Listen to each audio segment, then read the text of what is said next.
Kalau kita bahas tentang masalah Iran, apakah Iran menyerang Israel karena dia pro dengan Palestina? Jawabannya tidak. Karena Iran menyerang Israel karena dia diserang duluan, sederhana, gitu kan ya. Dan ada video tuh Netanyahu ngomong ke publik, bikin video. Apa yang dia bilang? Dia bilang begini, saya berbicara pada rakyat-rakyat Iran yang terhormat untuk dalam tanda kutip menggulingkan pemerintahan yang sekarang untuk balik lagi ke masa lalu. Tahu masa lalunya apa? Dia ngomong sendiri. Kita udah jelasin di kajian kita tuh. Apa masalahnya? Iran sama Israel itu bestie. Baru tahu. Karena yang ngebuat kuil Sulaiman yang kedua itu Iran, itu Persia. Maka mereka dulunya bestie. Maka Netanyahu bilang, mari kita kembali ke masa lalu di mana kita bestian. Bahwa Cyrus Agung itu adalah raja Persia yang luar biasa, itu membangunkan kuil Yahudi buat kami. Maka gulingkan pemerintahan Anda sekarang.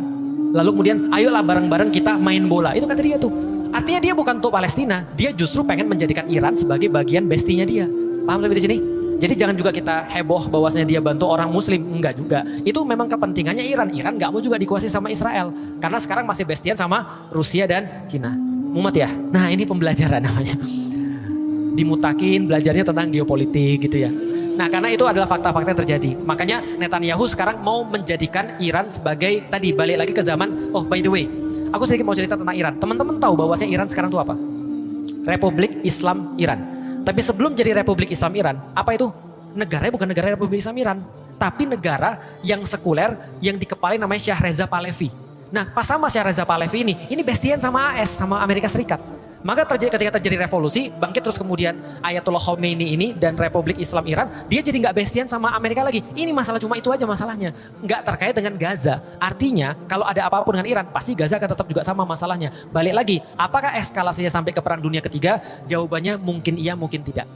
Jadi mungkin iya, mungkin tidak. Tapi walau lebih soal, ya kan kita tahu bahwasanya orang-orang kayak Amerika itu akan melakukan apapun untuk tetap ada pada kekuasaan. Artinya gini ya, balik lagi tentang teori peradaban. Kapan-kapan nanti aku bahas tentang Persia dan Romawi dengan Rasulullah. Itu nanti teman-teman akan ngerti bahwasanya Rasulullah itu benar-benar ngambil beban peradaban dari Persia dan Romawi. Artinya kalau sekarang kita lihat Amerika ini sekarang mau hancur dari dalam, karena orang-orang di dalam juga pada protes tentang Amerika. Tapi kalau pertanyaannya, Amerika hancur, siapa yang nanti ngambil beban peradaban? Jangan sampai yang ngambil bukan orang muslim. Makanya sekarang kita harus nyiapin diri untuk ngambil beban peradaban itu. Walaupun sulit, ya pelan-pelan.